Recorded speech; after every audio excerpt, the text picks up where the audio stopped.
Nat Landcore Audio presents Self-Confidence Boom, written by George Zelina, narrated by Jim Cooper.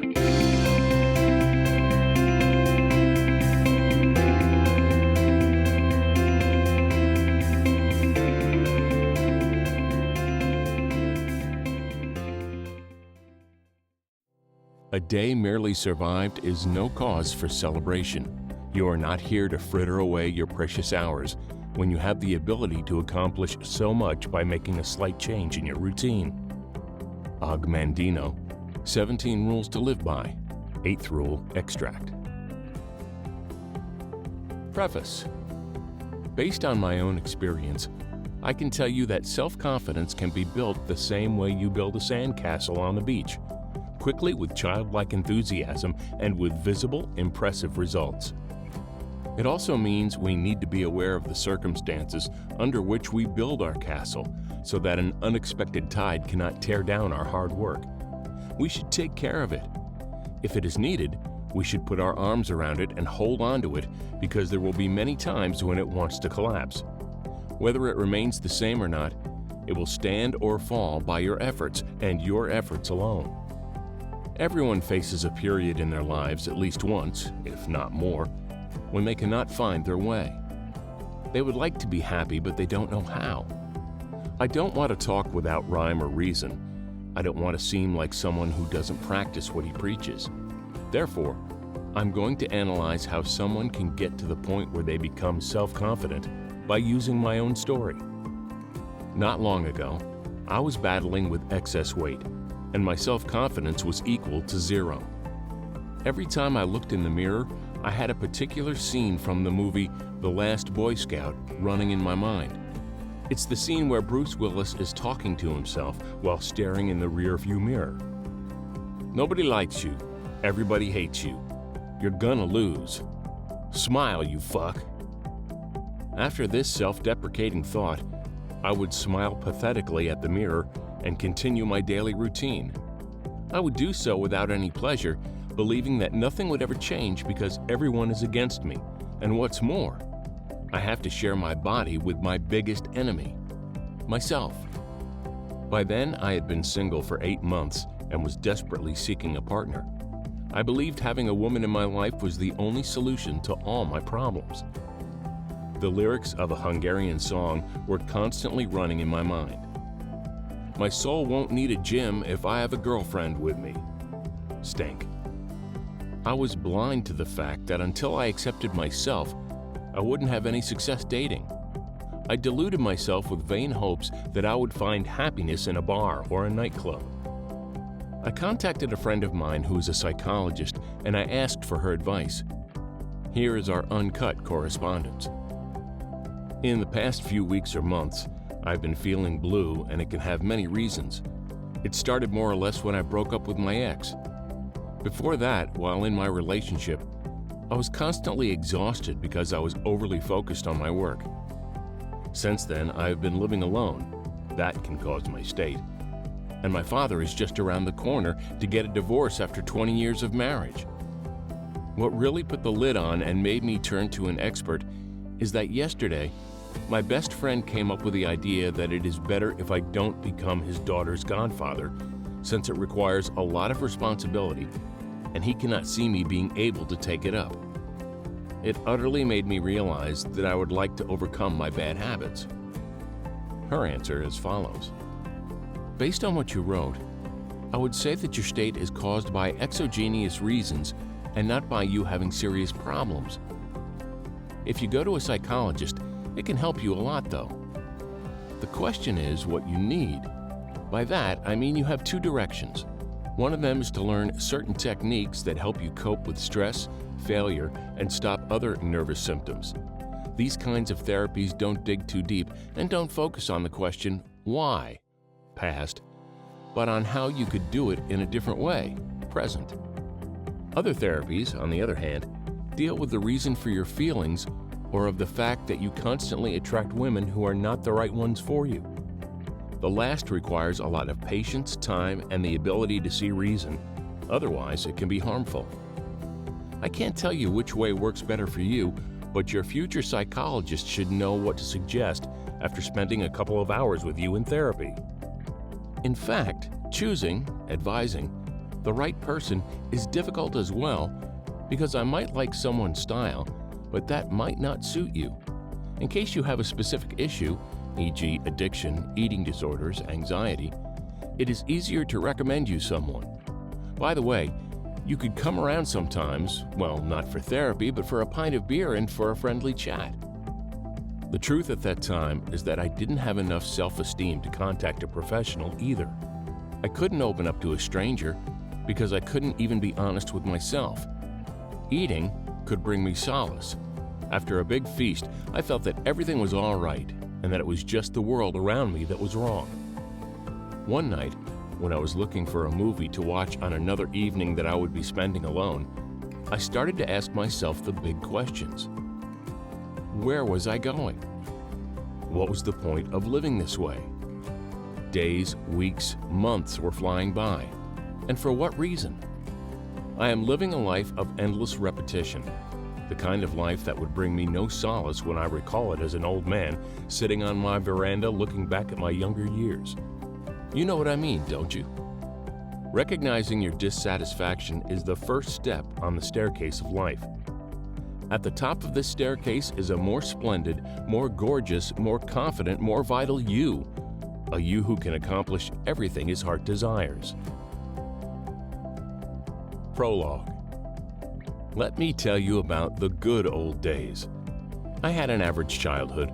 My parents got divorced when I was 8 years old, though they did their best to protect me from all the negative effects it might have had on me.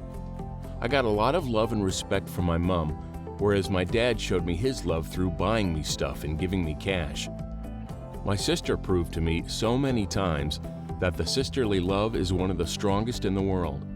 I was a spoiled child whose biggest problem was what to ask for next week: a G.I. Joe, a T-Rex, or a Teenage Mutant Ninja Turtle. I was good at school. I went to math and spelling competitions, and I was the best pupil in the class. I was surrounded by teachers and classmates who respected me. Therefore, I felt I was born to be successful. During high school and university times, I got kick after kick in the face. I went to 3 different colleges, one after another, and screwed up at each. I was a far cry from what I used to be like. The source of money that I thought to be unfailing became tighter and tighter. Suddenly, without any money, I had to give up studying. Because of the financial circumstances, I went looking for a job without any real qualifications. I only had knowledge of one area, and that was the world of software. I became a software tester. What is more, the main episodes of my private life felt like a screenplay to the century's biggest tragicomedy. All in all, my previous values collapsed like a house of cards. I didn't have money, I failed at school, and I didn't have any luck with women either. I'm going to describe a typical scene from my life from a couple of years ago so you can understand what I mean. I will close my eyes and try to remember every little detail. It's Monday morning. The summer has just arrived. I can hear the monotonous noise of cars coming through my window. Every now and then, my left eardrum gets a louder stroke when a bus passes by. I'm sitting at the edge of my bed and getting ready to leave for work. I'm holding my 2-year-old dingy belt in my left hand and the time-worn scissors in my right one. And again, I can't buckle my belt. I start whittling it. I don't even measure how much I need to whittle. I just do it on the face of it. Usually, 1 inch is enough per month. I managed to split a hole the size of a pinhead in the leather. Let's try it. It does its duty. It doesn't look spectacular, but it's not the belt's fault. Meanwhile, I can feel big drops of perspiration appearing on my forehead and rolling down my face. I remember last night. I'm sure I was snoring because of my big double chin, but nobody was sleeping next to me to poke me or block my nose for a few seconds. I walk to my wardrobe with a long face and pick one of the many baggy shirts I have. I put it on and stand with my side in front of the mirror. I don't like what I see. I try to pull in my stomach, but I can't do it anymore. To be honest, it is very uncomfortable and painful to pull in your stomach for 10 to 12 hours a day, almost dying with shame. In the corner of the mirror, I glimpse the empty plate and the empty plastic bottle of something sugary and poisonous on the coffee table. It was my established everyday custom. Right before going to bed, I used to empty the fridge and reward myself with a massive meal for working hard during the day. I pick up the plate and wash it. While the water is running slowly, it gets me thinking, why did I give in to mindless overeating again? Why can't I stop eating before I feel sick? When will I realize that I mustn't go on like this? I don't get any answer, so I acknowledge that this form of existence is acceptable for me. After all, I'm not harming anybody, apart from myself. Yet another blow to my confidence. I was chatting with someone on a Saturday around 2 p.m. I was getting to know a girl on an online dating site and we liked each other. She told me that she says what she means and means what she says. After having a long discussion, she informed me that I was not in a position or age to be choosy about women. She told me I should consider myself lucky to have anybody cross my path. It reminded me of my previous relationship in which my ex-girlfriend made the same subtle accusations. I started pacing the room while thoughts ran through my mind. I was wondering whether it was true, and then it hit me. I realized that if I could get my self-confidence back, lose weight, and make my life better, I would be unstoppable. This is how my story began. People who activate and deactivate you. Imagine a moment in your life when you set a goal for yourself. I'm going to quit smoking. I'm going to lose 20 pounds to shape up for summer. I'm going to start running because I miss doing exercise. I'm going to learn Portuguese because I want to watch Brazilian soap operas in their original language. In fact, you can think of any objective that you've started but for some reason never completed. Say the circumstances were not good or you were just lazy, it doesn't matter. Now, I ask you to remember your friends and your family's reaction when you told them about what you took a stab at.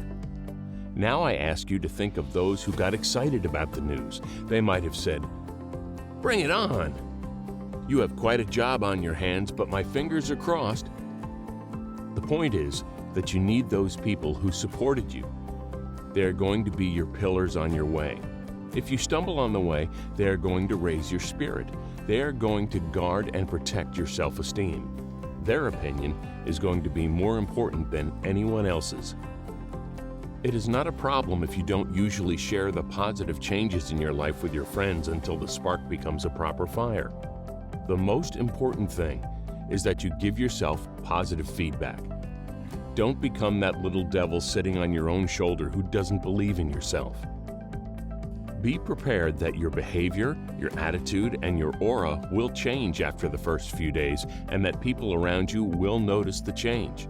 The individuals who care about you will be happy to see the positive turn in your life. I got a lot of feedback like, "You have become so energetic," and "You are glowing with happiness." But also negative ones like, "I wonder how long it will last," or "You always take a stab at something and never succeed." Make use of all the positive comments. Positivity is your most important mainspring. As for the negative comments, ignore them completely. Don't let anyone ruin your mood or knock you off your new path. Let me tell you 2 stories from my childhood that I have been carrying with me. My class at primary school was a batch of bad apples, to put it mildly. The class started off with a group of 40 children, which decreased to 13 by the time we left. Many of the children had to repeat a year, but even more were moved to other schools by their parents who had noticed the lack of potential in the class. Faced with a similar decision, I asked my parents to let me stay because I didn't want to lose my friends. At the end of year 8, when we had to apply for grammar schools, secondary technical schools, and vocational schools, I thought I had a chance of going to a grammar school so I could study IT.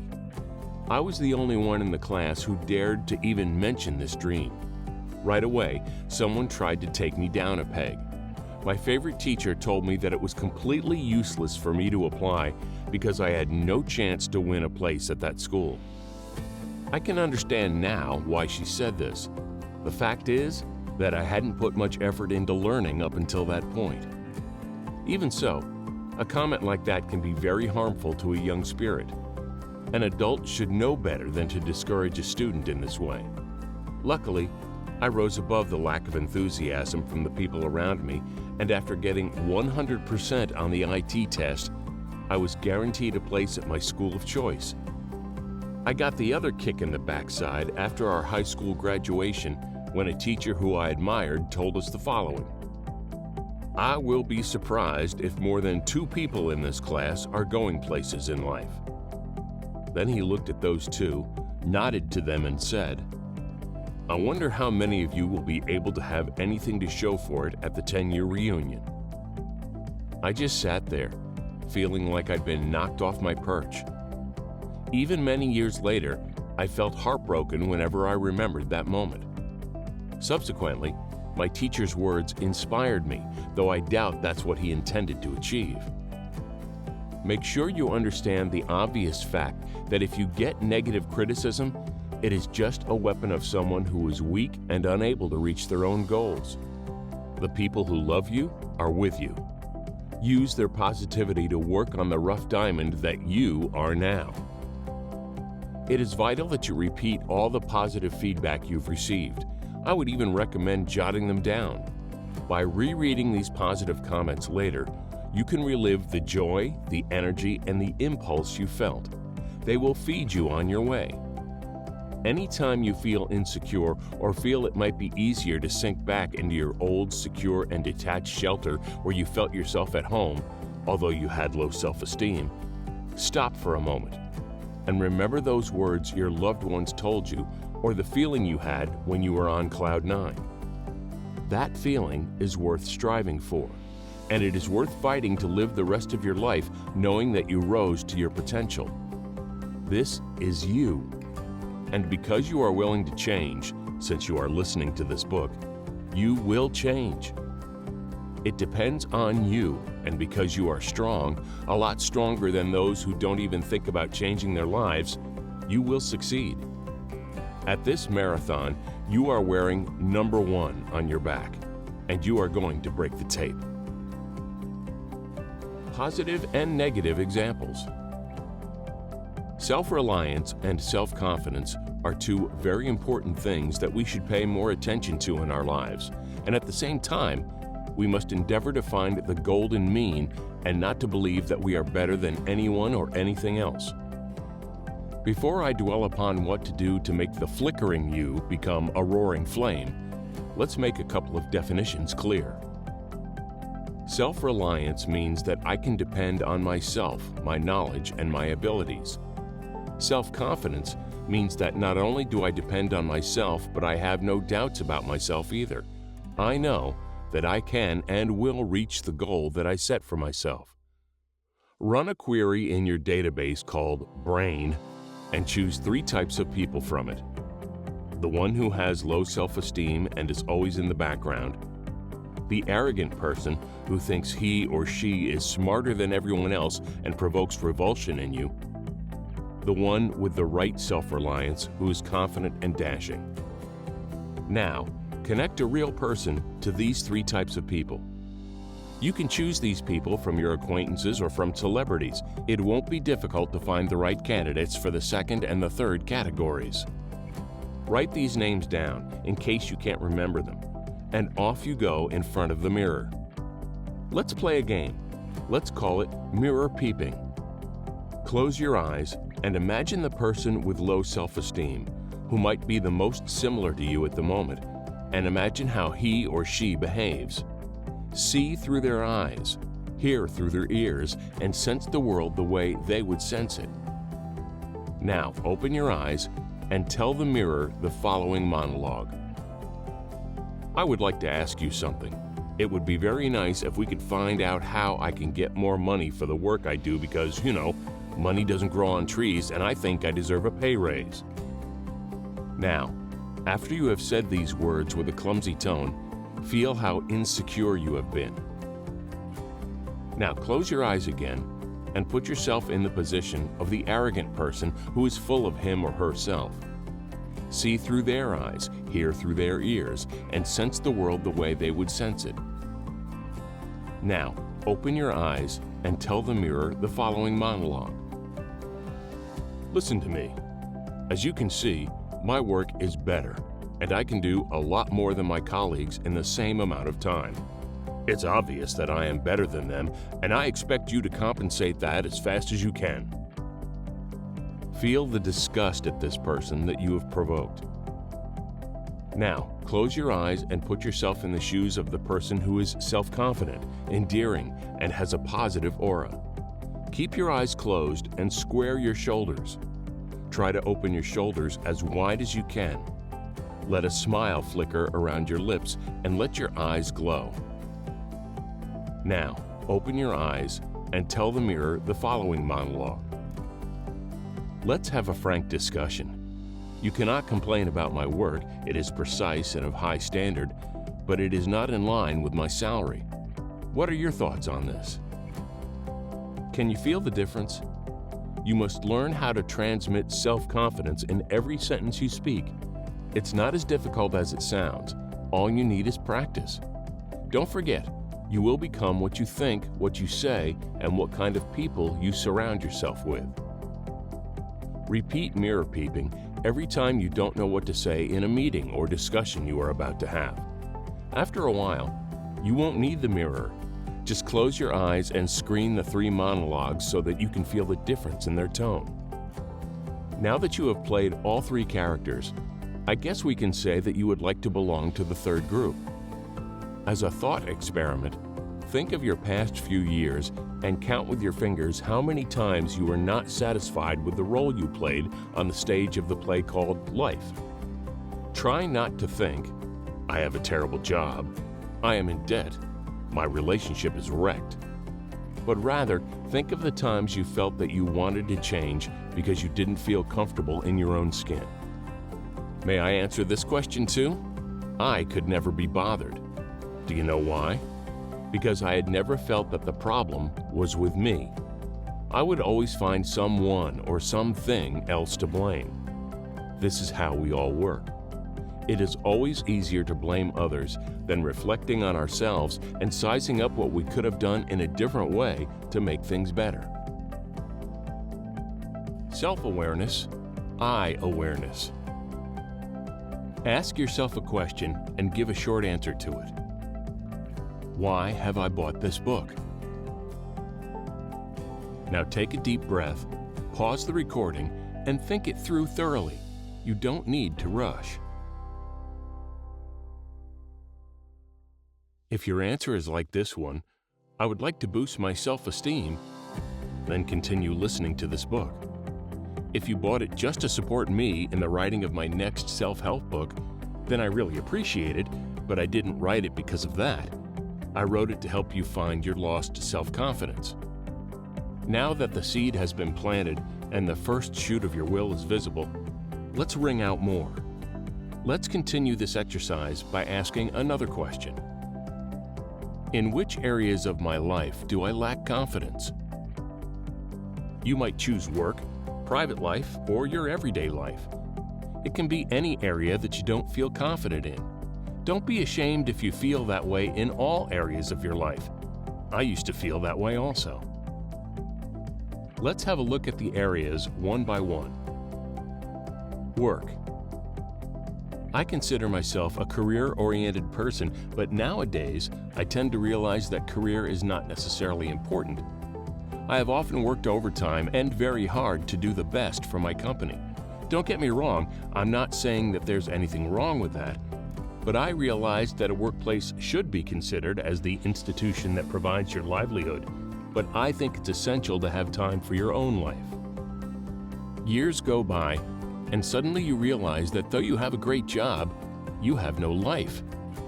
Take it easy. Work hard, be creative, but at the same time, don't forget that not only is the company important to you, but you are also important to the company.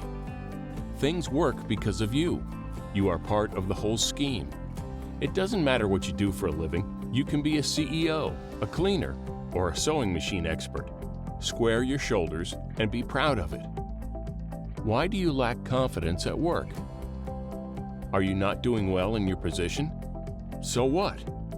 Nobody was born with all the knowledge in the world. If you make sure that you focus well enough and develop yourself, you will measure up to the task. Believe in yourself, and everyone else will believe in you. Is it someone who makes you feel little? Say it's your boss or colleague. Don't worry about it. Nowadays, people tend to ignore other people's feelings.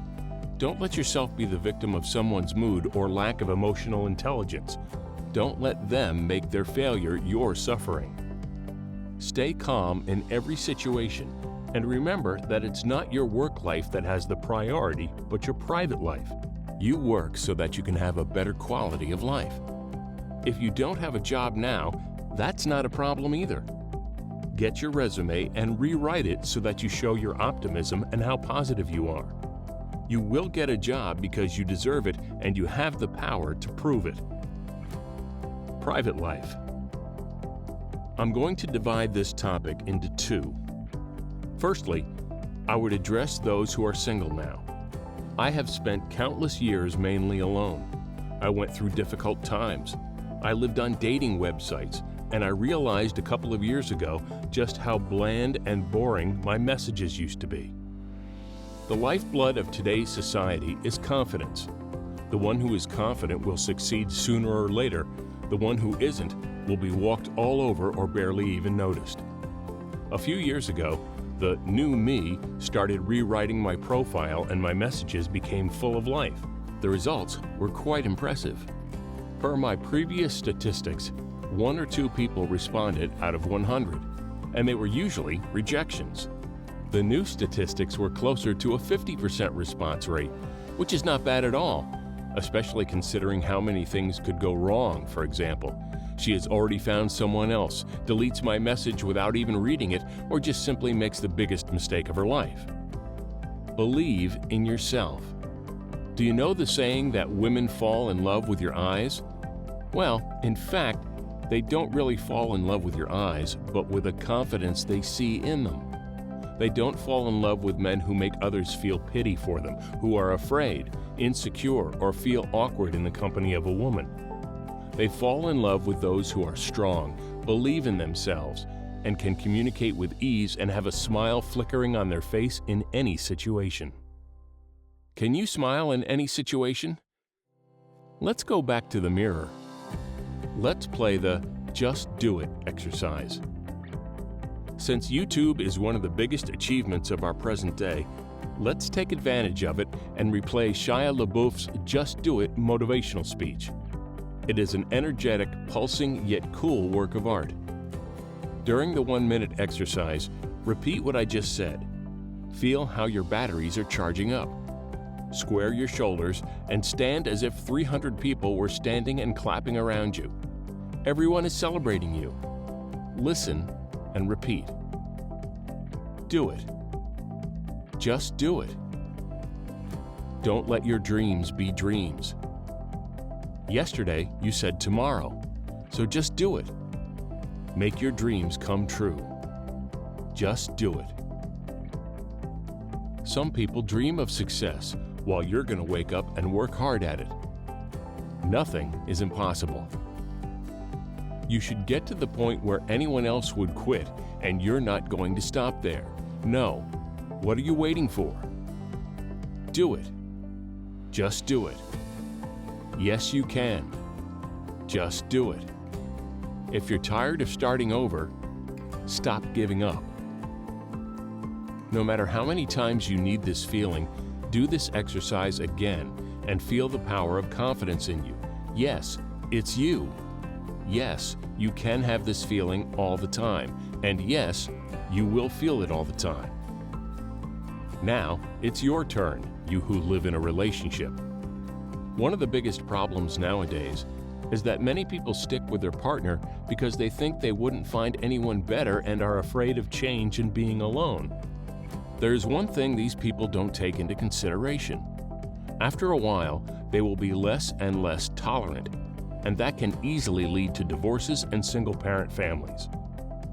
If your partner is important to you, then don't let your lack of confidence ruin your relationship. One of my good friends had a big issue recently. He had problems at work, and he took them home and projected his own failure on his partner. Eventually, it ruined their relationship. They separated and were on a break from each other with all the pain and bitterness that usually comes with it. They loved each other, but they couldn't live together anymore. After long talks, he admitted that he had negatively affected his loved one.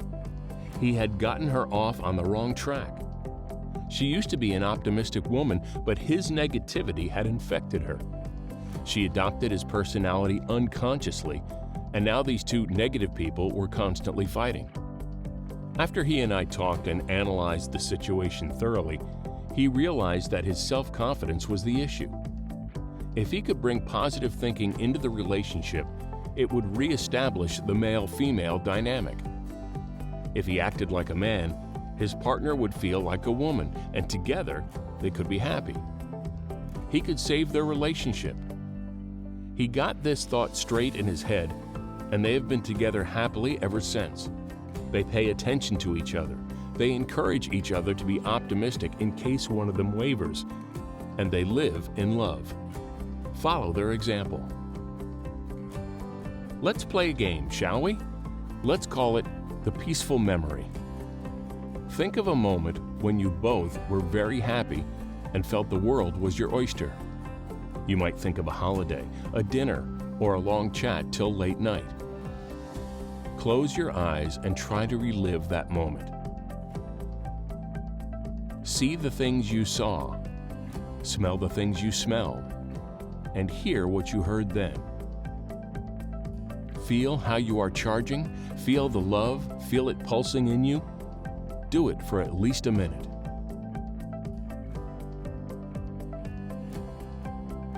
Now, grab your left earlobe with your left hand and connect this memory with this movement. Remember everything and leave your hand on your left earlobe for an extra minute and connect the memory to this activity in the meanwhile. The next time you have an argument with your partner about something trivial, grab your left earlobe with your left hand and find that idyllic picture that you have connected to that movement. If they don't understand what you are doing, just ask them to give you a little time and then you can continue the argument. Trust me, you will be thankful. Everyday life. I used to lower my eyes whenever I was walking in the street, traveling on public transport, or just buying some rolls at the closest convenience store. On one hand, I wanted to stay invisible. On the other hand, I wasn't open to the world. I was busy with my own silly problems, and I just blocked out the world around me. It was because I didn't find my way and I wasn't happy in my everyday life. I was just waiting for the days to go on, and I was just going with the flow.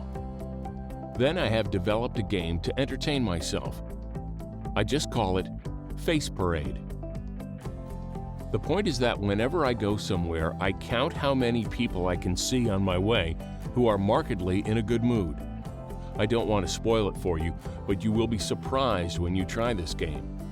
Some of us might just suffer from morning or evening fatigue, but in most cases, feeling blue, insecure, and low-spirited are written on people's faces. That's one of the reasons why I decided to write this book. An average person spends about 25,000 days on the planet called Earth. Let all your days be special and eventful. Love yourself and appreciate that you can be one of the many who can live through this miracle called life. Let's hit the road. Let's talk about what you're going to do tomorrow. You know what? Let's talk about those coming days when you and self-reliance and self-confidence are still in the process of forming an organic whole. Let me be your advisor during these days and/or weeks. Let's aim higher than ever before. After waking up, Don't get out of bed straight away. It will be difficult to stop your unconscious mind from starting the engine that is responsible for your daily routine. As you lie in bed, try to remember that time so long ago when you were learning which leg is your left and which one is your right, when you weren't familiar with your new home and had to think about where you kept your clothes, when you had no idea what a radio or a toothbrush was. Nowadays, you don't need to think about them. They are part of a sequence of constantly repeating actions. Imagine your own daily routine when you read the following sequence of actions. Open your eyes, put your feet on the ground, put on your slippers, drag yourself into the kitchen, make your coffee, switch on the radio, and listen to a worn-out morning show while taking your clothes out of your wardrobe. You don't take much time to choose your clothes. It is automatic. Your unconscious mind knows what to do. You drink your coffee, brush your teeth, spend some time in the bathroom, get dressed, and off you go to work. If you're lucky, you have some time to read the news. Say no to all of them. Let's change your morning routine a bit. Let's call it the I love myself exercise. So, don't get out of bed straight away after you have woken up. Before you sit up, say the following words. You can even say them loudly. I love myself. It is a very important part of your self-development. You can't expect anyone to love you or enjoy your company if you don't love yourself and don't feel good in your own skin. After getting out of bed and continuing with your morning duties, make sure that every time you pass a mirror, you look into it, smile, and nod, even if you don't feel like it. How about a list of your favorite songs in the background? I suggest you create a selection of motivating songs. These are songs which either hold positive memories for you or that simply have a good effect on you and make you happy. Listen to one or two of these songs each morning, and then, once you have left for work, remember the songs and let them bring a smile to your face. If there's no other way, force yourself to do it. Feels good, doesn't it? Let the good feeling carry you. And if you're feeling especially cheerful, try smiling at someone. If you can make someone else smile, you've made both of your days better. Try to get from point A to point B like that. Make the people who meet you feel good. Let them know that you feel good in your own skin and that they should feel good in theirs. If you live this way, it becomes a habit. After a while, you will get used to the feeling and it becomes yours. Cheerfulness is the forerunner of self-confidence. Let it in to feel more confident. The other main requirement of being self-confident is to have memories that help build you up, memories that remind you of when you were in control of the situation. Let me share a story with you so that you can understand what I mean. It was 10 p.m. sometime in July. The thermometer, let's just call it weather.com, showed 62 degrees Fahrenheit, a little colder than a typical summer night. I was on my way home from a night of speed dating, which means that the muse of this book had been running home, and I'm not joking. I had the chance to accompany her on her journey between two stops. It's important to know that she was not my partner. Even though we both felt the harmony and a connection between us, this feeling stayed unfulfilled due to circumstances out of our control. This kind of excitement is part of a state of mind that I'm trying to convey to you. Trust me on this. Every moment you experience is a miracle. How big of a miracle depends on you. So, I was walking down the staircase to meet her when I stopped and thought, I would like to, no. I want to remember this date as a very important date in my life. That's when I realized that I should prepare for every important moment in my life like this. I turned around, though I knew that I would be late because of this fleeting idea, and went back to the flat. Both of us like caffeine. Therefore, we can call coffee the quality drink of the quality time spent together. After a couple of minutes of searching, it turned out that the number of paper cups I had in my kitchen was lacking compared to the stock in a fast food restaurant. That is, 0. So I grabbed a striped mug and filled it up with freshly made black coffee. After I gave it to her and we spent a couple of minutes together, I could see the kind of happiness in her face that makes it worth being attentive. When you make someone happy, it makes your subconscious mind equally happy.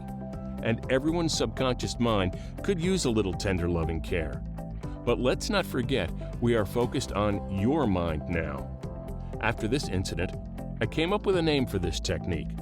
I call it the 3M technique. Make the moment memorable. Yes, life is a mixture of many little things, and you are the one who forms the bulk of them. Form it in a way that makes it enjoyable to live in it. Let me tell you an imaginary story that cheers me up every time I think of it. Imagine a man running in the blaze of the rising sun on the beach. A giant wave rolls in with a tumultuous crash of foam and leaves hundreds of starfish stranded on the shore. If they don't get back to the sea, they will be completely dried out. The running man notices this.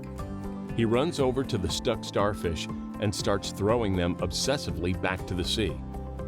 A man who was running behind him stops and asks him, "What are you doing, man? There are hundreds of starfish lying on the beach. How many do you think you can help? Do you really think that you can make a difference with it?" The other man looks at him, takes a few steps, picks up a starfish, looks at it, and he says, "This starfish will feel the difference." Then he throws it back into the sea. Let's play a game. Close your eyes.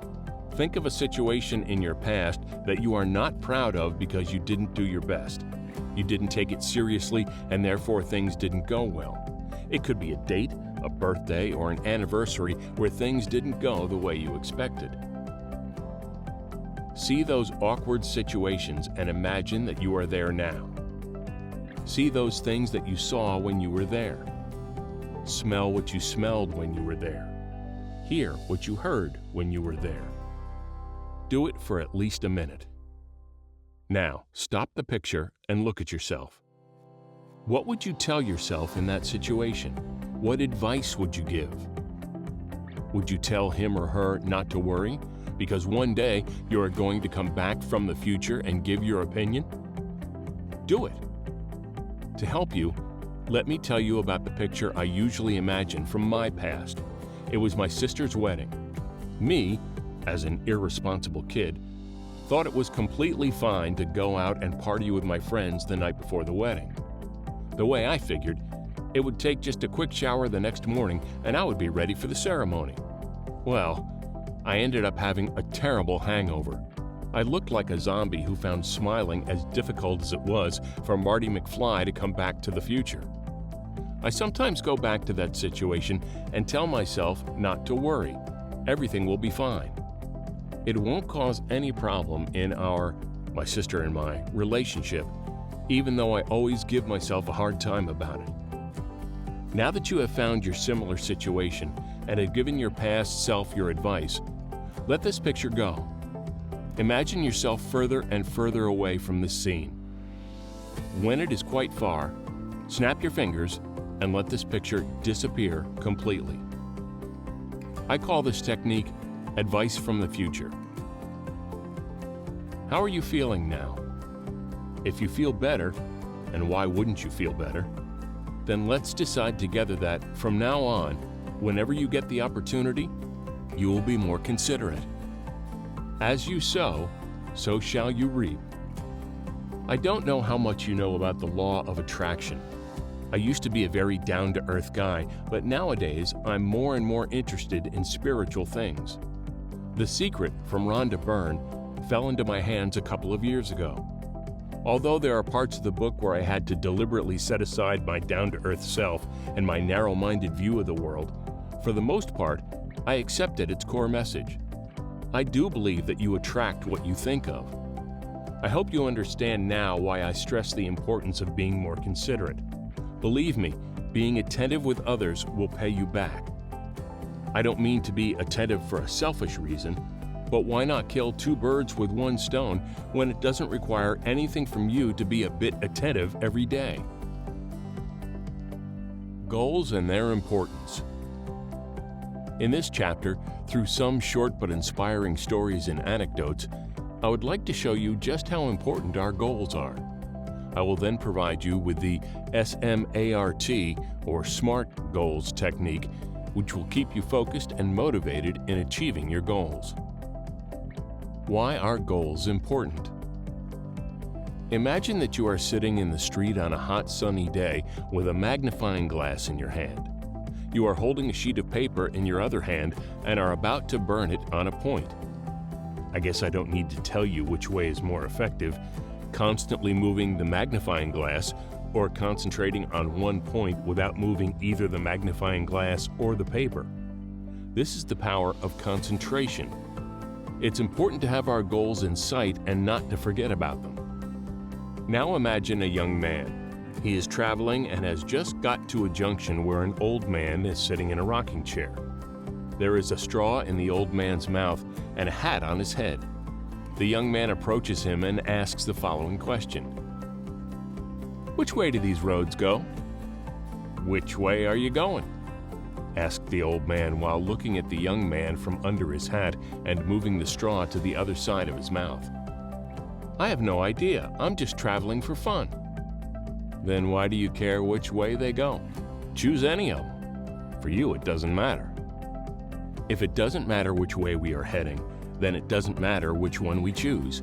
Any of them will lead us there. Now imagine that you are the head coach of the Patriots. Right before the Super Bowl, you are in the changing room with your team. After the usual inspiring talk, everyone is fired up. Fists clenched, determination and willingness to win on their faces. There is a perfect harmony, and you can feel that tonight is about victory. You are running to the field now and realize that someone has taken the goalposts. How will you score a goal now? How will you know whether you have won or not? Being excited without goals is like a rapidly spreading wildfire. It eventually leads to frustration. Goals give you the feeling that you are on the right path. Would you hop on a train or plane whose destination is unknown? The obvious answer is no. Then why do people live their whole lives without having goals? Don't be one of them. Make sure you have clear-cut, short and long-term plans. Put your ideas into perspective. If you need to, write them down, and every time you wake up and before you go to bed, repeat them to yourself. SMART goals. SMART goal setting is a planning process that measures 5 individual criteria to evaluate a goal. It's a defined process that takes your goal from the general idea stage and puts it into action. Let me show you the process through one of my own examples. The wish was to write a short self-help book. S for specific. When you are just getting started with goal setting, you may only have a vague idea of what you hope to accomplish. As you get further along in the process, however, you will need to be as specific as possible about your goal. A specific goal should clearly state what you want to accomplish, why it is an important goal, and how you intend to accomplish the goal. I will write a short book on self-confidence that is a minimum of 50 pages. M for measurable. You need to be able to determine, without question, whether you are successful in achieving your goal. To do this, you need to create a way to measure your progress and the results. A measurable goal should include a plan with targets and milestones that you can use to make sure you are moving in the right direction during the process, and should clearly tell you when you have completed the process.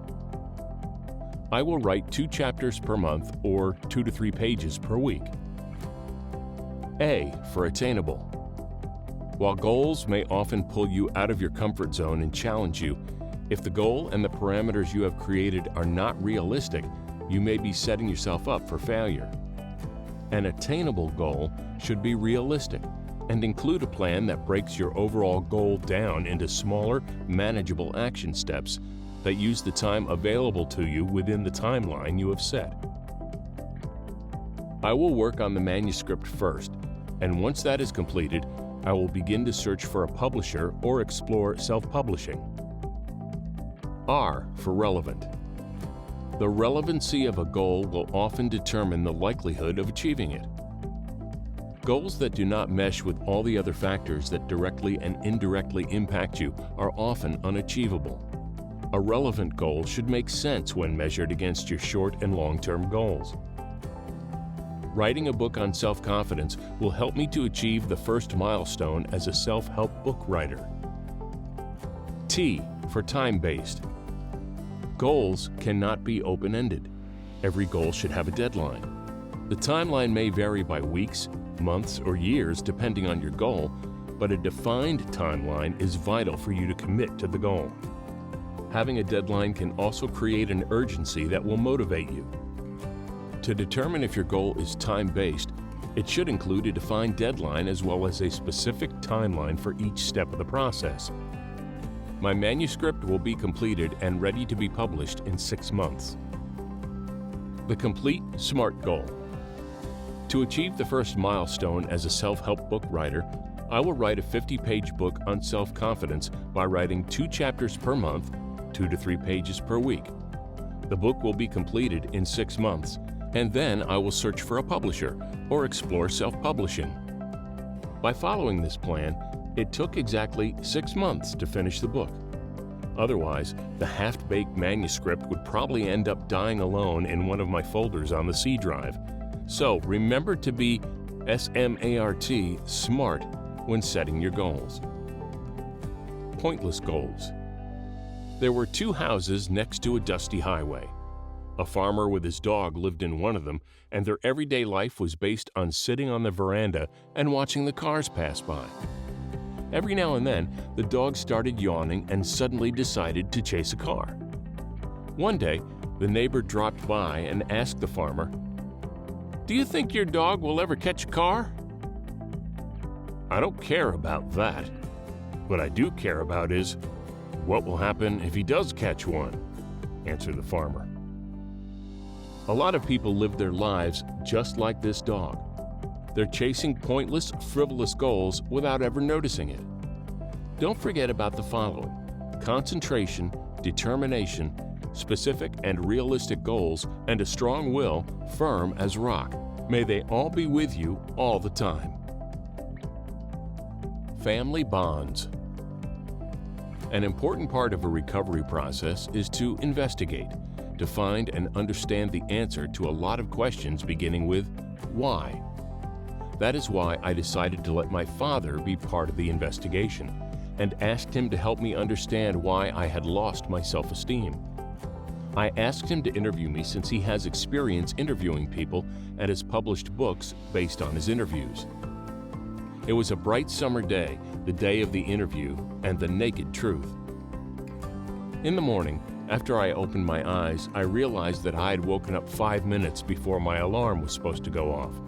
I had a mixed feeling of excitement and fear. I wasn't sure whether it was still a good idea to talk to my father about things that we had never talked about before. I was afraid of it and of myself, too. I picked up my phone from my bedside table and was about to switch off the alarm before it started squealing loudly when I glimpsed the sign of "One New Message" on my phone. I opened the message. It was from my muse, the woman who I met while speed dating. The message was something I wasn't ready for. "George, I had a great time with you, but I'm not ready to have a new relationship yet. I need to sort out my things, so please don't call or text me anymore." You know what my first reaction was? Although I was deeply in love with her, I thought I needed that interview more than ever. I could not allow myself to be scattered or reserved. I could only look forward, and the only possible way to do so was to let my inner demons go and to get to know myself with the help of my father. I pulled myself together and hopped on a bus. The journey took very long, especially because my music player only had the songs that she and I had listened to together. If someone had observed me just then, they would have seen me hissing and changing tracks every 5 seconds. It wasn't the most inspiring picture.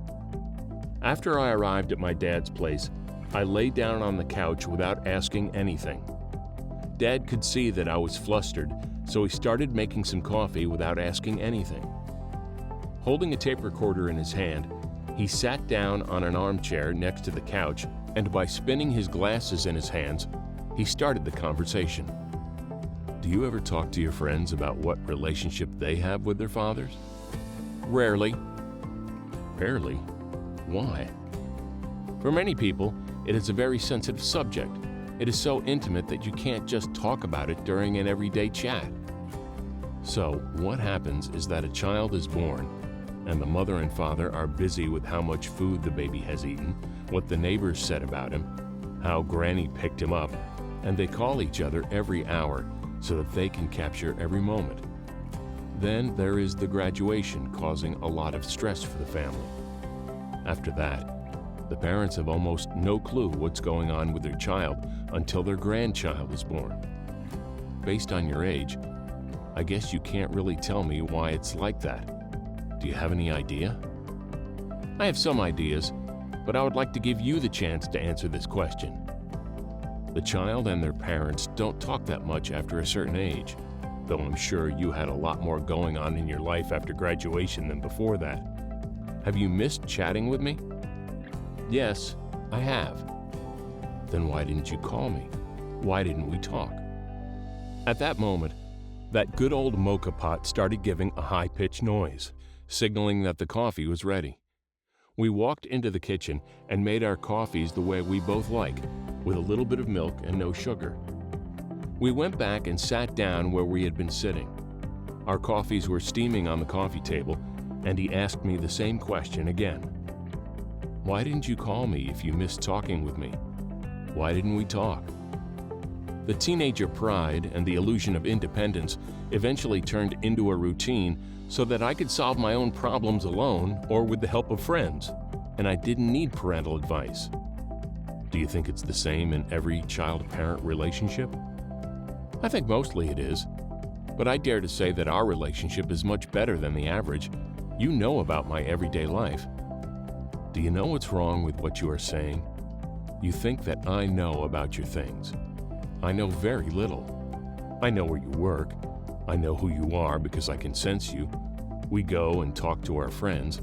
We talk about women, football, what hurts, what movie we have seen with our friends. We laugh, we complain, but I can't see the same between a father and his son. Although, do you agree that we get on well? Yes, I do. Then why is it so? I think we live very much in the present, and we share our current things with people who we get in touch with daily. What I mean is that I don't spend just a "how are you doing" chit-chat time with my friends, but we can usually spend more time together. If you ask me how I am, I could tell you that I was dumped this morning. If you asked me in 2 weeks' time, it probably wouldn't be so relevant to even mention it. Does it hurt? The fact that you don't know much about me or that I was dumped this morning? Start with the easier one.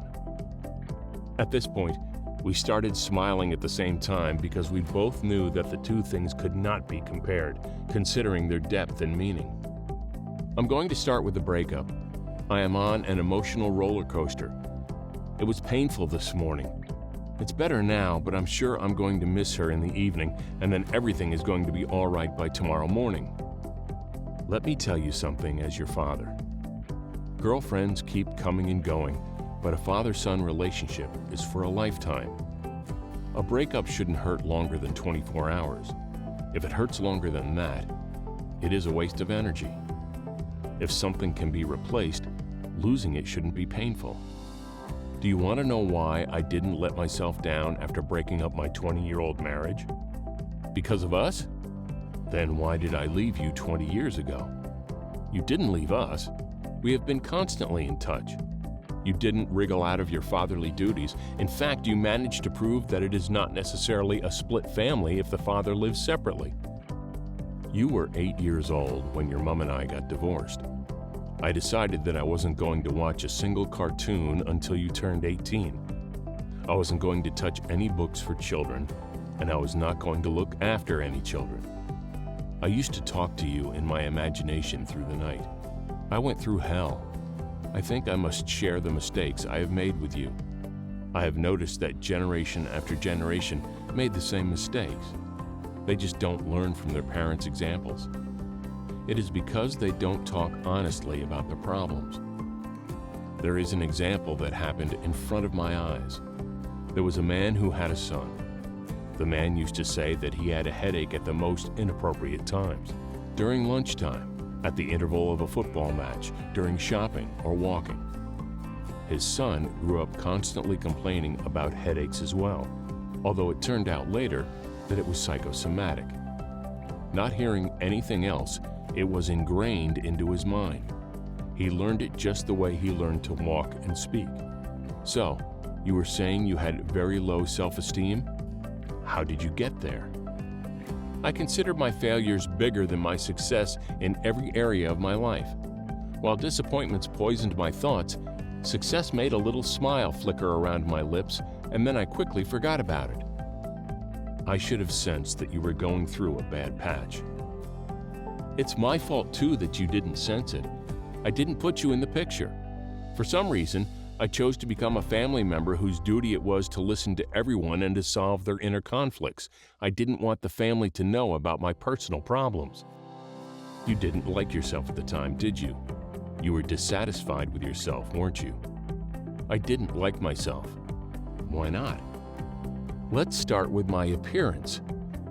I always found something to disapprove of in myself. My big double chin, those big bags under my eyes, my trousers being too tight. I could continue this all day long. I was discontented all the time.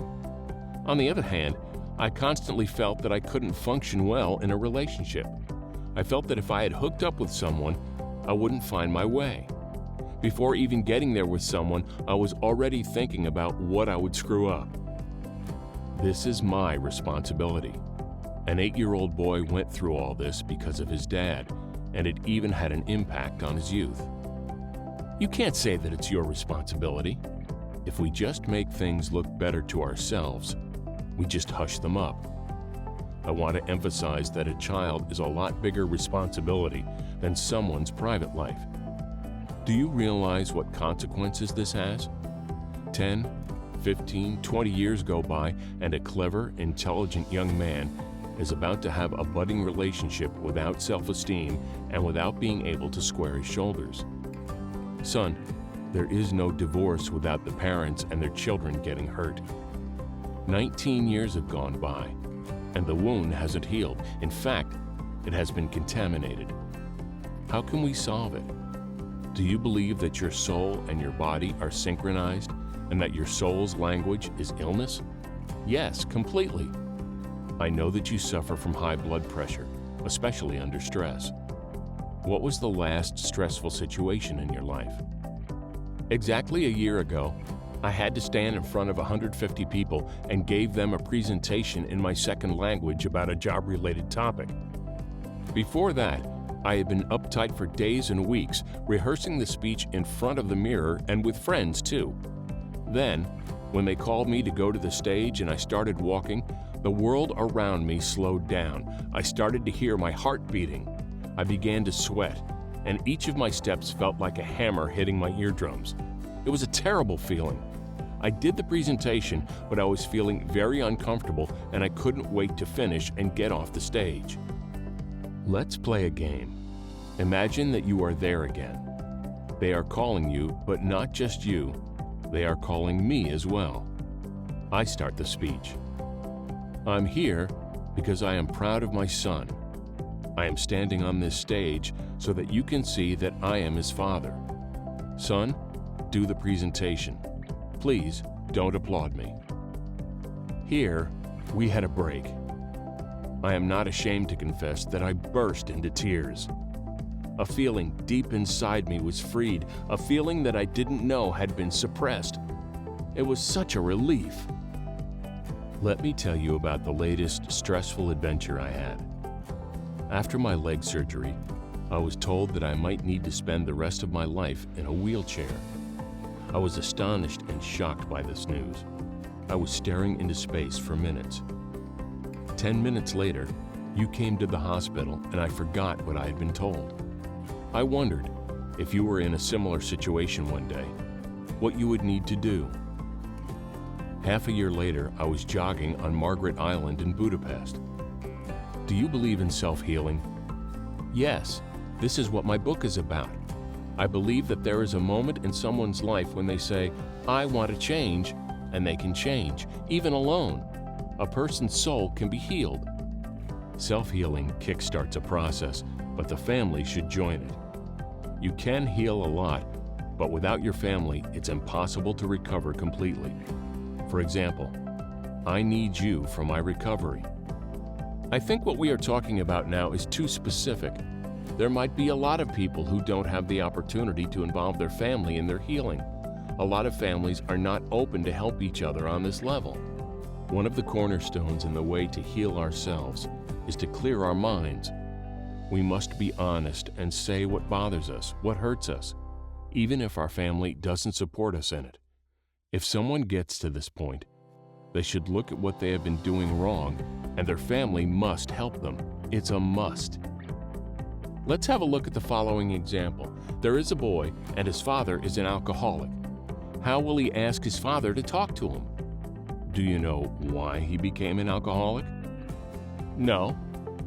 Neither do they, because they never talk about it. They don't sit down to talk when he is sober.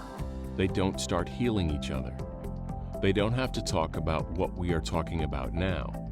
They must do what we are doing, help each other and themselves. If none of them are open, it doesn't work. You should knock on this door until it opens. It is a bond forever. It's impossible to tear it apart. Suppose one of them dies. People can talk to their family members without being physically in the same space at the same time. I'm still talking with my mother, who passed on 40 years ago. Let's move on. Do you believe that if you write down the things you want to achieve on a piece of paper and keep it close by all the time, it will help? Yes, it is a very important part of my technique. What does your paper say?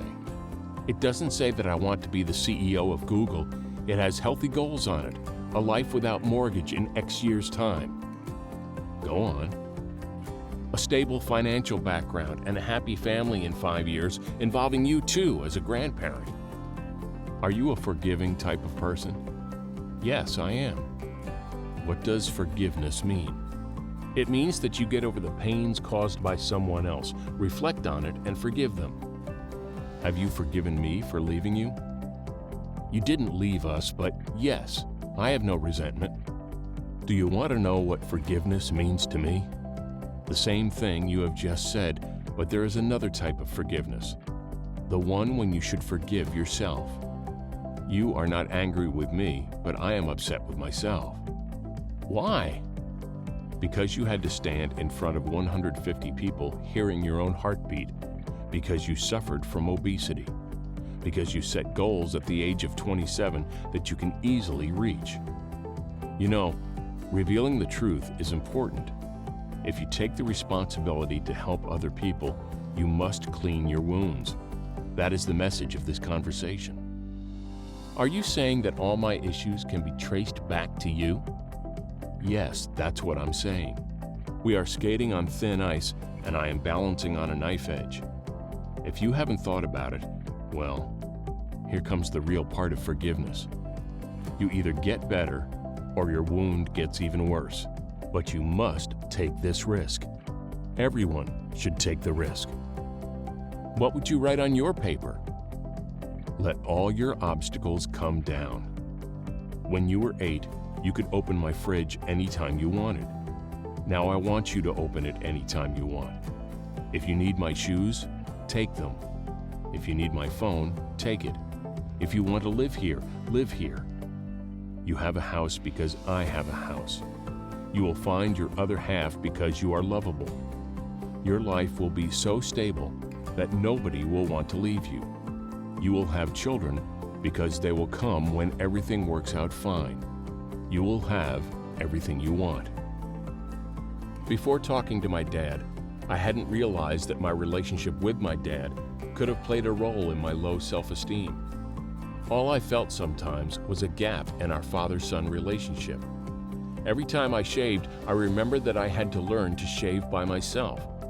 There was nobody who would have stood behind me to say, "Don't push the blade so hard, my son, because you will just cut yourself." We didn't have the chance to talk about my teenage romances or bullying at school. A mother obviously can't take the father's role. The other day, I saw my dad making paper boats for his grandchildren, and this experience made me feel as if I was 4 years old again. I felt very touched. It was the kind of feeling that you feel when something amazing happens to you. I regained my energy.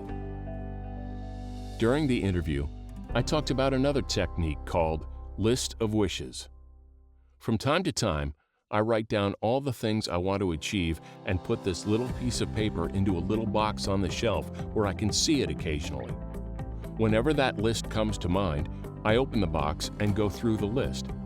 If something is obsolete, I cross that one out. If there is something I wish for that isn't on the list, I just add it as a new one.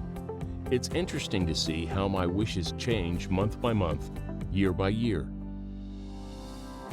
Keep your ear to the ground. Since I decided to write this book, I have been analyzing the way people communicate and behave in a conversation. A lot of people suffer from inhibitions. They are afraid of themselves and of saying something displeasing. Their voice quivers, they bite their nails, just like I used to do, and constantly scan others' facial expressions. If they see raised eyebrows or lips about to sigh, they turn the volume down and swallow what they are about to say. It's because they are not confident in themselves. They don't believe that their words are important or even interesting to others. Another interesting phenomenon is that many people are scared to ask questions about certain topics because they think if it's not the right question, others will find them stupid. They would rather hide their incompetence by nodding automatically. I didn't mean to offend anyone. Well, yes, myself. I used to nod automatically while listening to stories in countless different topics I had no clue about. I tended to think that I was the best listener in the whole country. They could talk about the implementation of watering systems, how to spot the difference between certain programming languages, or the mating habits of Herman's tortoise, Testudo hermanni. I would automatically nod like a well-trained parrot. I could say that I did it because I was not interested in these topics, but it wouldn't be true. On one hand, every topic can be interesting if we find the part that catches our imagination. On the other hand, it is good manners to respect the storyteller by listening and comprehending their story, especially when we are talking to a good friend, since they are talking about something that they find interesting. We don't ask our listeners whether we bore them. If we do ask, we are hoping that the answer will be something like, "No, not at all," or "Are you kidding by asking this stupid question?"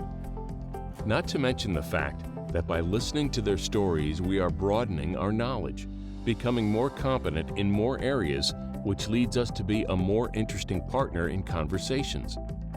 There is a common example when you meet a friend whom you haven't seen for ages, like an old schoolmate. I remember bumping into someone from high school, and all we could ask was, "How are you? Where do you work? And what do you know about the others?" Then, after a few very long seconds, we said goodbye and rushed to continue our journey in a different direction. I don't consider myself introverted or reserved, but I couldn't really deal well with these situations. Though I always had something to be proud of, there were always a lot of good things happening to me, and, to be honest, who the hell cares about what happened to Jane Doe from the elementary school? So don't ask me about her. I am more interesting, ask about me rather. Well, this is not how I deal with these situations anymore. I do care about people.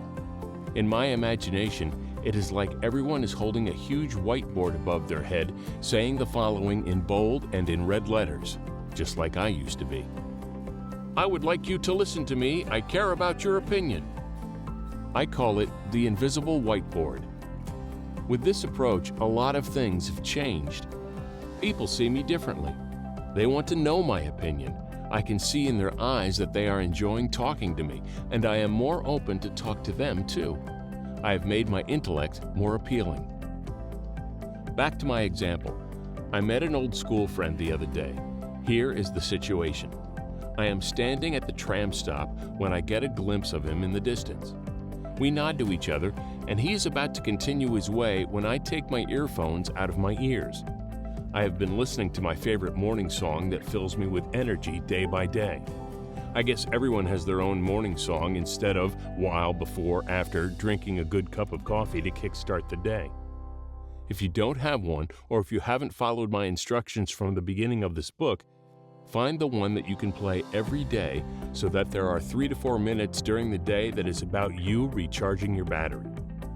So, he gets the message and walks to me. Here comes the beginning of our conversation without editing it. Hi. Hi. How are you? I'm fine, thanks. And you? I'm very well. What do you know about the others? Hold on, wait a minute. The bells in my mind started ringing to stop me. I got excited and wanted to get to know him better, find out what his interests, his plans are, and what kind of person he really is. We ended up having a great conversation that finished too quickly since we were heading in different directions, but it was obvious that we both felt like carrying on. Therefore, it is worth changing your habits and automatic reactions. This was the point when I realized that I had to change the way I communicate. It is shocking how much we can act like machines. We tend to follow the same routines. I used to eat, drink, and dream the same things. I used to watch the same movies, TV shows, again and again. It was monotonous, dull, and depressing. I know it's difficult to change your everyday habits, but you must. You should live and enjoy life. It is not about surviving, but about living. Join me, be open, and believe in yourself. If you don't, you will just drift with the current, and life will pass by without you stopping for a moment to think about what's the purpose of your life. What is the purpose of why you were born, why your parents brought you up, and why the world formed around you so that you have your space in it? Gloomy days. I have mentioned it a few times that there will be downturns through your journey. For me, it happened while I was writing this book. It lasted for a week and I was convinced that it knocked me out. I couldn't write a single word. My inspiration disappeared. I was constantly thinking about the unexpected downturn. It felt as if a slap was coming from my work on the left, and at the same time, another bigger slap was coming from the right, from my personal life. I felt like these blows could knock me down, and then I wouldn't be able to help others, who need my guidance, to find the right track. I restrained myself and admitted that it's just as silly as those thoughts that I used to believe about myself that only pulled me down. My psychologist friend called my attention to the fact that drug addicts were noticed to have more chance to be abstinent even by their unsuccessful attempts to quit. Even though they relapsed from time to time, by trying to quit, they started off on a journey that eventually helped them reach their goal, which was giving up drugs. Change can't happen smoothly overnight. I know it's a cliche, but it's still so true. What doesn't kill you will make you stronger. I was turned down nastily by a prospective partner, and on the same day they tried to humiliate me at work. It was a bit of a setback on my journey, but now I know why it happened. All of your goals can't be achieved in a few months. This is a lasting, lifelong process. We should be aware all the time, and when doubt and insecurity raise their heads, we must grab the bull by the horns. I'm sure you have heard people talking many times about their best days, when every traffic light turns green just as they are crossing the junctions. When they arrive at a place, everyone says hello to them first. Everything just works out fine. But when they have a bad day, nothing works out fine. This is when I listen to one of my favorite motivational songs. Let me tell you about my last tough week. After these 2 slaps, I sank into sadness and dejection. It was so bad that the first night of the week I was standing in front of the open fridge thinking that it was the time when I really deserved to be drunk with food. When this thought crossed my mind, I decided to keep my temper and I closed the fridge door by putting a lot of pressure on my right hand that felt as heavy as an anvil. Before the door of the fridge closed, containing my happiness with tempting smells and flavors, I was peeping into it to see what I could possibly sneak out. I was in a dark mood for the following few days. I was at a loss about what to do. All I knew was that I couldn't pull myself together. I was tired and edgy, even though I slept the same hours and my days were the same as before. I met my friends hoping that they might cheer me up, but unfortunately, they couldn't help. A few days later, an old friend called to tell me that his girlfriend dumped him and he felt blue. So we met, and after he told me the whole story, I started giving him advice that I couldn't use on myself. We said goodbye, and a few days later, he called again to tell me that he felt like he was completely reborn. He was convinced that our talk had had a good impact on him. This feedback gave me the power to realize that, after a few moody days, it's time for me to find myself again so that I can help myself and others as well. I started thinking about how I could boost my confidence more. I closed my eyes and I visualized self-confidence. I saw wreathing green smoke in front of me. Try to imagine how self-confidence would look if it appeared in front of you as a tangible thing. It can be colorful and can have odor, but first, it's best to envision it as gaseous. Now, close your eyes and imagine that this substance is all around you. No matter where you go, it follows you. The way I imagine it is that there are enough of these substances in the world for everyone, but there are only a few cutting up the melon. There are people who are greedy and own more than they deserve. There are people who know how much their ration is and don't ask for more. And there are people who don't recognize when they have it and just let it go. Now that you have closed your eyes, take a deep breath. Imagine that this wreathing smoke goes into your body through your mouth and nose and spreads inside you. Imagine that it spreads all over your limbs, fills up your lungs, gets to the top of your head, and settles down peacefully. Do it for 2 to 3 minutes until you feel it is a part of you. Repeat it as many times as you need until you feel you are filled up with the smoke that is actually pure self-confidence. It worked for me. It became part of me again. I call it the self-confidence meditation. I was full of willpower and ready to put my shoulder to the wheel. I remembered a well-said sentence from someone who has his feet planted on the ground of self-confidence. Talking to him was like petrol for a car.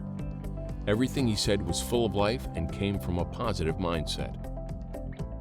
Your past is your present, and your present is your future. Everything that you have achieved has made you the person who you are now. You should bear it in mind that everything you do at present forms the person who you will become and who you would like to become in the future.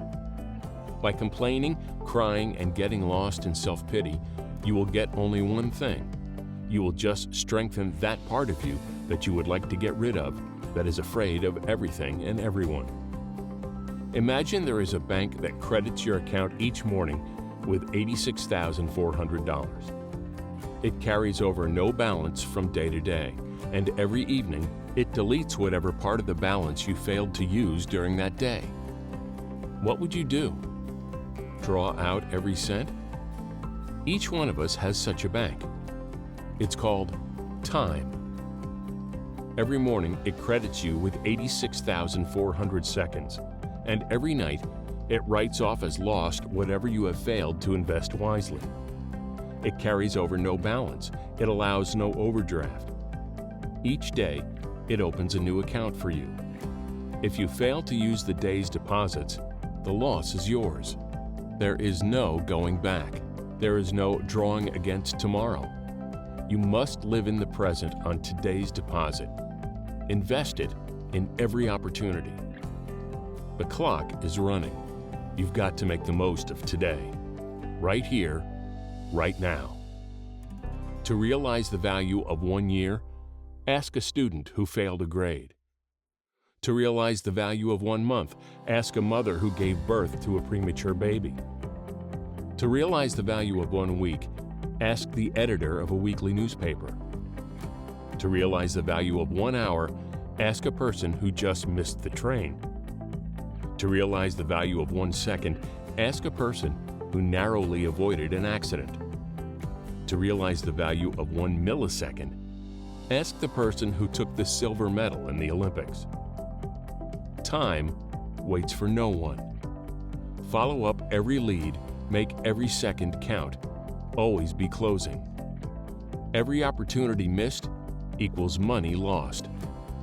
Remember, yesterday is history, tomorrow is a mystery, today is a gift. That's why it's called the present. Right here, right now. The last of the heroes. After discussing so many things, we already know that you have hidden skills and strengths that will need to be revealed, and we also know that it will only work if you believe in yourself. Until your first reaction is, "I can do it," to any obstacles that you face, you will live in fear. You will be afraid of failure, of being humiliated. You will suffer from distress and will be constantly looking for excuses. What's even worse is that it won't matter how many times and how big the success you have achieved in your life is, because you won't appreciate it. In fact, you will be constantly concerned to just get over every obstacle. We need to nip any thought starting with, "I am not able to," in the bud. How does someone become a half-empty glass person? I've come up with a few examples earlier, but the possible reasons are endless. Starting from the misconception of one's own appearance to unfortunate financial circumstances.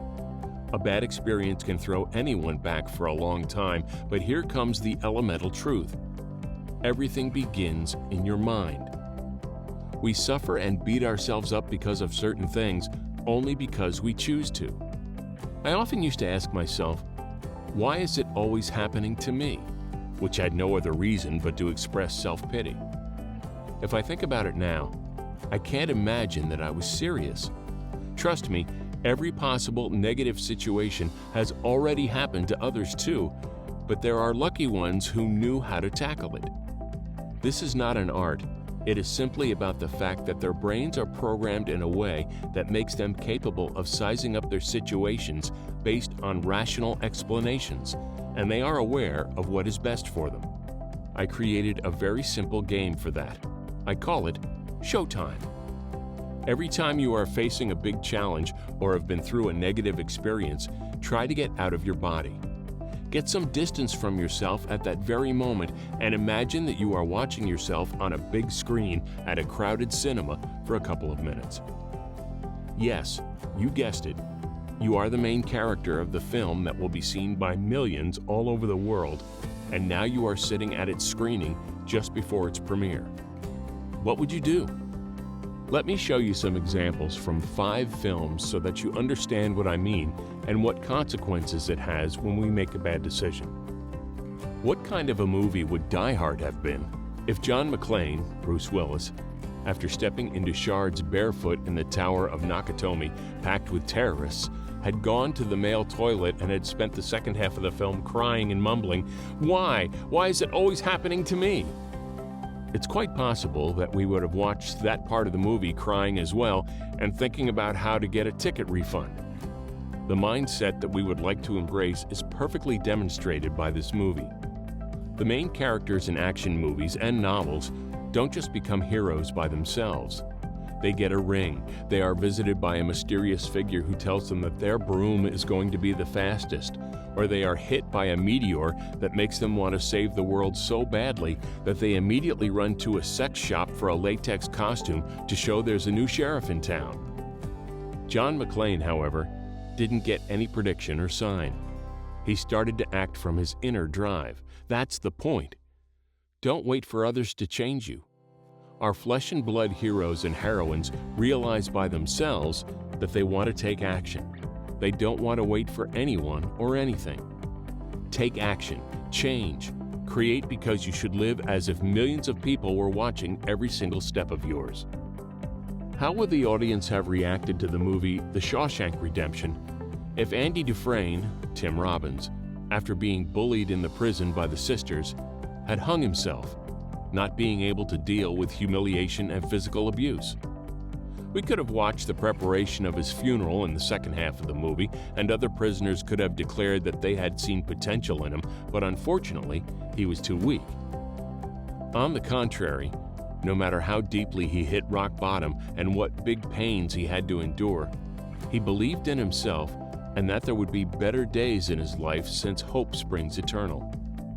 I wonder whether Luke Skywalker, Mark Hamill, would have become such a cult figure if, in the first episode of Star Wars, after seeing his pilot mates dying, he had turned his back saying, "I don't wish to participate in this massacre.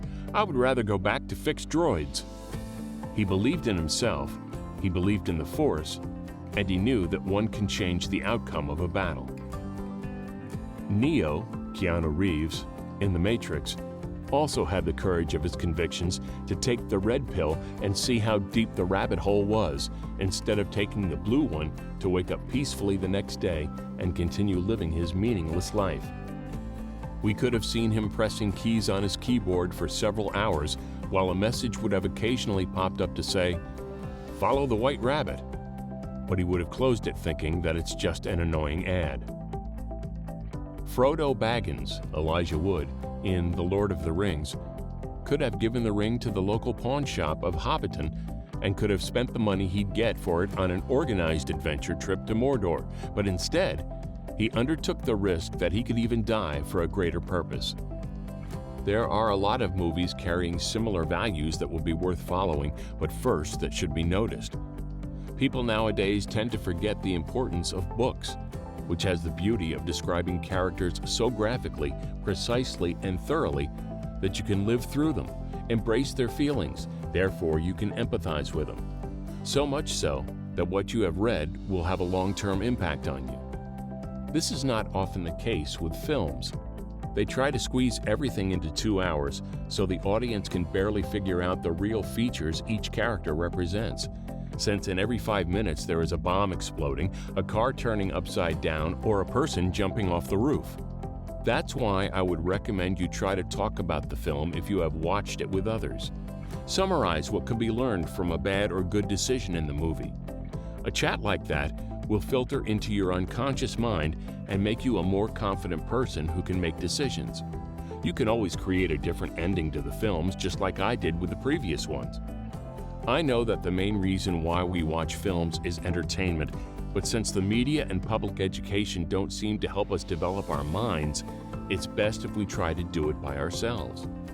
I know these are hard words, but what we get from TV nowadays cannot be described as something of high value. It doesn't help you find and develop yourself. Groucho Marx, the American comedian, has a witty opinion about it. "I find television very educating. Every time someone turns on the set, I go into the other room and read a book." Unfortunately, the same thing can be said about public education. I have been to only a few schools, but I believe that there are a lot of shortcomings in many of them. I can't understand why they don't have lessons that are about how to express ourselves, how to think, how to live our everyday lives, and how to increase our emotional intelligence. They don't teach you how to manage your finances or how to be a conscious customer. If they did, a lot less people would have money worries. I can't understand why it is not the way things work, although I can assume why, but I try not to create any conspiracy theory. The purpose of this book is not to criticize our society, though I still believe young people should be taught these things so they can establish themselves and overcome difficulties in life. To cut a long story short, self-development is extremely important to maintain a better life. Make the most of everything that has positive values, energy, and message. Humor has it. Humor is an important part of feeling good. Hippocrates described people who laughed a lot as moist. Nowadays, we know that he was right, since laughter triggers the release of different fluids and hormones in the body. One of its best results is that it increases the number of happy hormones. The release of happy hormones is very important in terms of your mood and lifestyle. They trigger the release of ozone in your blood that makes people experience a floating and intoxicating feeling. If these hormones appear in the body often enough, if not all the time, this happy, light, and floating state stimulates the body and the soul too. Happy people face their problems and challenges easier than others, are more likely to go out with friends or to meet new people, work more efficiently, and are healthier. I have collected a few motivating and witty quotes, jokes, and thoughts to help myself gain extra energy through smiling and laughing. Let me share them with you, hoping that you will use them whenever you need their help. I am overqualified to my current position, no matter what we are talking about. Daniel M. Here is a test to find whether your mission on Earth is finished. If you're alive, it isn't. Richard Bach. Even if you're on the right track, you'll get run over if you just sit there. Will Rogers. I couldn't wait for success, so I went ahead without it. Jonathan Winters. The only place where success comes before work is in a dictionary. Vidal Sassoon. You grow up the day you have the first real laugh at yourself. Ethel Barrymore. People's minds are like parachutes. They only function when they're open. Sir James Dewar. Do not underestimate your abilities. That is your boss's job. Unknown. All things are difficult before they are easy. Thomas Fuller. I always wanted to be somebody, but now I realize I should have been more specific. Lily Tomlin. If you don't know where you are going, you might wind up someplace else. Yogi Berra. Don't worry about the world coming to an end today. It is already tomorrow in Australia. Charles Schultz. Opportunity does not knock. It presents itself when you beat down the door. Kyle Chandler. Luck is what you have left over after you give 100%. Langston Coleman. It took me 15 years to discover I had no talent for writing, but I couldn't give it up because by then I was too famous. Robert Benchley. One list to rule them all. We are almost at the end of this audiobook, so let me list all the techniques we have gone through together. 1. Mirror peeping. 2. Just do it. 3. Peaceful memory. 4. Face parade. 5. I love myself. 6. Make the moment memorable. 7. Advice from the future. 8. As you sow, so shall you reap. 9. Smart goals. 10. List of wishes. 11. Invisible whiteboard. 12. Self-confidence meditation. 13. Showtime. 14. Humor.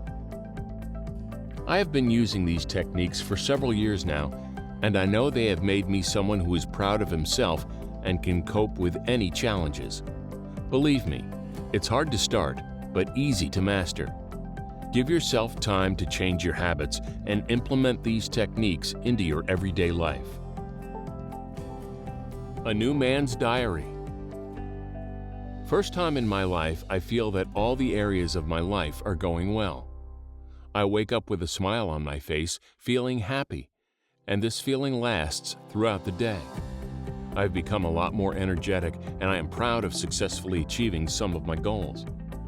I have learned a lot through writing this book and by going through my own self-development. Being honest has become the base of every relationship I have. It means that I accept myself the way I am, and I want to surround myself with people who can also accept the real me and not a mask hiding problems and a sad past. Today, I don't feel pity for myself anymore. Instead, I have decided to focus on my bad habits and develop my skills by practicing old and new techniques with the help of my partner. Yes, I ask for her help too. Today, there are no more taboos.